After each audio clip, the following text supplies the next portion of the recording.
एक प्रश्न पूछा जाता है कि क्या देवी देवताओं की पूजा करनी चाहिए।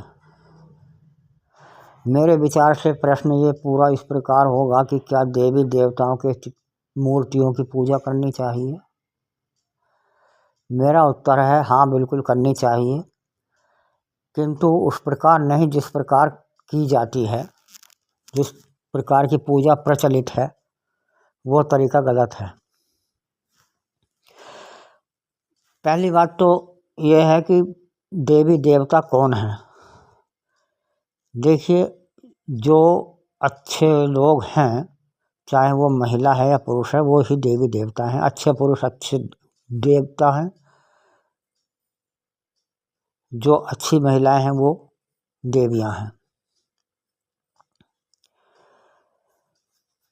तो दूसरी बात यह है कि पूजा में भी के अर्थ में भी भेद है।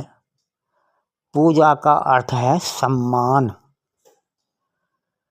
और सम्मान दोनों का किया जाता है, चाहे कोई वर्तमान काल में जीवित व्यक्ति है या जो गुजर चुका है।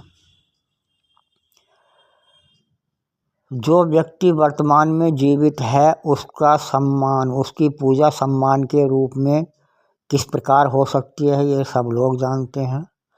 उसको इज्जत देना, उसके जो प्रेरक प्रसंग हैं उनका अनुसरण करना,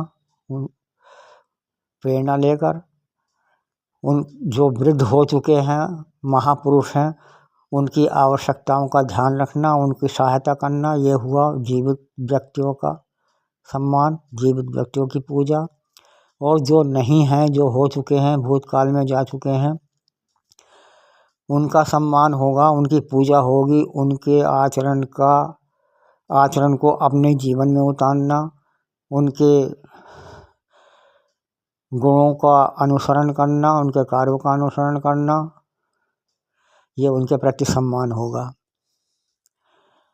आज जो देवी देवताओं की पूजा की जाती है, बस धूप बत्ती जला दिया, उनकी थाली आरती के रूप में इधर उधर उतार दी, यह पूजा नहीं है। ये तो धोखा देना हुआ अपने आप को और अन्य लोगों को। पूजा का अर्थ जैसा कि मैंने बताया सम्मान है, उनसे प्रेरणा लेना है।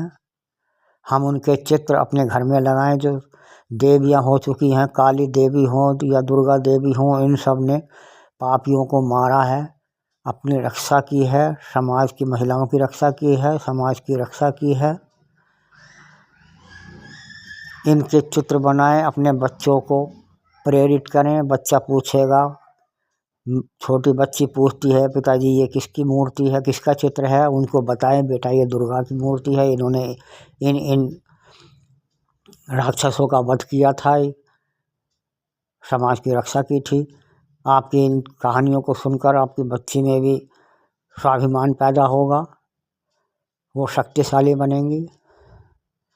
आज क्या होता है, मैंने कुछ घरों में देखा है कि भले ही अधिकतर में नहीं देखा हो, एक आध में ही देखा हो, चित्र लगा रखा है, दो व्यक्ति नीचे प्याला थामे हुए हैं, एक महिला उनमें सुराही से शराब परोस रही है।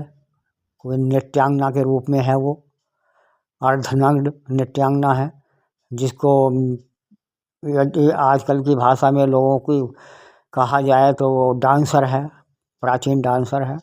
यदि ऐसे चित्र लगाएंगे तो आपके बच्चों पर क्या प्रभाव पड़ेगा, वो भी ऐसे बनेंगे। आप भी अपने आप को बिगाड़ रहे हैं, अपने बच्चों को भी बिगाड़ रहे हैं ऐसे चित्र देख टांग करके। और यदि आपके पास कोई आपका मिलने वाला आता है, उसके साथ कोई बच्चा होता है, तो वो बच्चा भी बिगड़ रहा है। आप समाज, इस तरह के लोग समाज को हानि पहुंचा रहे हैं, समाज को हानि पहुंचाने वाले हैं। ऐसे लोगों का बहिष्कार होना चाहिए या उनको सुधर जाना चाहिए। तो पूजा का अर्थ ये नहीं है, जैसा मैंने कहा पहले, कि आपने धूप बत्ती दिखाई दी और हो गई पूजा।